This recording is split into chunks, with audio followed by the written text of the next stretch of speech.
Hello and welcome to Word from the Street and me, David Ford. So, aspirations and aspirational stuff. So the first thing is that at Expert we absolutely welcome the government's radical plans to end rough sleeping forever. We welcome the money that they're putting in to help end rough sleeping. The new housing units that they're building, 3,000 over the next 3,300 over the next 12 months, and then another 3,000 or so after that. Absolutely fantastic. But we do have a concern. And we have a concern that the voices and aspirations of those that this is there to support will get lost, and these guys are going to end up back up on the streets. So here's a story for you. Years and years and years ago, well, not so long ago, I was doing outreach, and I wasn't working for another charity. I was working for myself. I set up my own little thing, and was working with lots and lots of guys around my local authority. And there was a guy I met. We opened up a day centre, and there was a guy I met. Let's call him, I don't know, Harry. Who I met, who'd been on the streets. It was winter time, been on the streets for a long time, a very, very long time. And he wasn't engaging with the system or services. He wasn't getting into accommodation. A lot of people, most people had given up on him. I think when I first met him, I was on the streets myself. I remember seeing him or remember hearing about his feat, but not actually engaging with him. So I started engaging with this guy when I was doing my outreach. What I found out was that he had Asperger's and alcoholism. If you know anything about it, those two things go really well together. They fit together, but they cause so much devastation to individuals. So he has this, and what used to happen is he'd get stuck. He was just go round and round in a loop. Well, I used to spend hours with him, just listening to the same thing go around. It was about 20 or 30 minutes to complete a full loop, and then he'd start straight again. Just same thing. And what I used to do every now and again is wait for the pauses and try and drop things into to throw that loop at kilter, if you like, and get him to think about other stuff. What I found out was two things that were really, really important, and the things that kept him on the streets, I guess, was the first one that he was evicted from a council flat. He had a council flat before. He was evicted for what he was telling me was his loud music. There may have been other things as well, I don't know, but this is what he told me. Recognising that the guy had quite serious mental health issues, So he got evicted. The other thing was that he wanted a council bungalow. And so everywhere time he engaged with the system, which was rarely, but when he originally started engaging with the system, he'd say that he wanted a council bungalow, and the system, whatever part of the system it was, whether it was commissioned services, non-commissioned services, local authority, whatever, they would say no. But here's the thing: in this guy's head, he knew that his mum and dad had a council bungalow. And yet the system, every time he went against the system would say, no, you can't. You're not having one. There aren't any there. You can't. It's impossible. Yada yada. All the rest of the stuff. So I started working with this guy, and the system couldn't get him into emergency accommodation. So I started working with this guy, and I've been sat and listening to his loops. And when he told me that's what he wanted, I said, well, if that's what you want, why don't we work for it? Let's make a genuine effort to try and get you a council bungalow. It's going to be a long process. It ain't going to happen overnight. We're going to have to do a whole bunch of stuff. And there's but let's go for it, man. No guarantee. Let's do it. Come on, let's go for let's not take away your hope. Let's build on what you want and what you've got to start doing. And so we started getting him into emergency accommodation, and that was a real challenge. Luckily, the service we were engaging with, no name dropping, but the service we were engaging with had a bit of patience for him, because he was quite abrupt and could be quite challenging.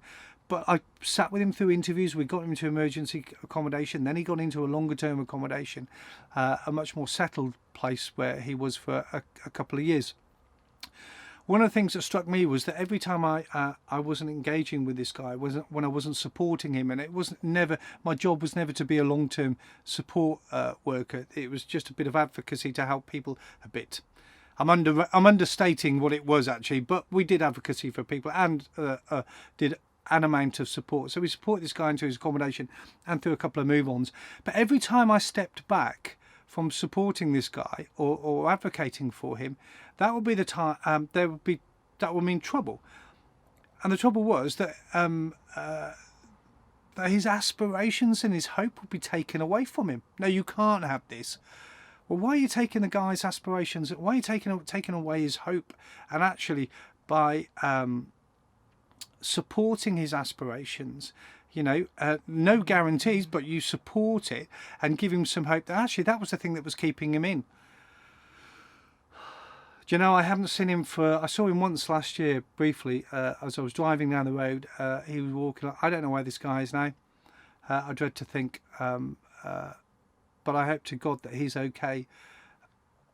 And I hope to God that it wasn't his hope being dashed or his aspirations being taken away was the reason maybe that he's maybe back on the streets. I don't know what his story is. But see, here's the thing. In our drive to end homelessness for good, in our desire or drive to meet hard outcomes, to chase the numbers on a rapidly decreasing timeline here, especially around the COVID stuff, on this rapidly decreasing timeline, I think that means that lots of the aspirations of people won't be met. I don't think they'll even be heard to. And I think that their hopes will be dashed, which will mean a lot of them will end up back on the streets, which is not what we want. The government is going to fund specialist support for people with mental health and addictions, and I hope they recognise that that's trauma in there as well. But for me, there are 4 things that need to happen that are absolutely critical for this support to work. The first thing is it absolutely has to be well funded. This can't be a token gesture. It absolutely has to be well funded. And the second thing is it needs the time to work. It took me a lot of time and patience to work with to get him to where it was, and it needs the time to work. It doesn't need hard outcomes and numbers on a short timeline. The third thing is it needs the space to be creative so that we can work with people, so that we can find other things outside of the box, and we're not just stuck in this process-driven place that doesn't allow people who struggle to work within the system to work normally. So it gives them the space to work within it and allows us to be creative to help people. And the fourth and final thing is it absolutely has to work with the hopes and aspirations of those that it's there to support. That is absolutely crucial. I think if we meet these 4 things, that we'll end rough sleeping forever. But if we don't meet those 4 criteria, well, who knows? Listen, if you're not subscribing to the channel, we're nearly 100, so hit the subscribe channel, please share, keep the conversation going, and hopefully, just hopefully, the conversation will be loud enough for people to hear, and we will be able to work with the hopes and aspirations of those who so desperately need us to. Until next time, guys, stay safe. Don't give up. Don't give up. Don't give up. Don't give up. No matter what.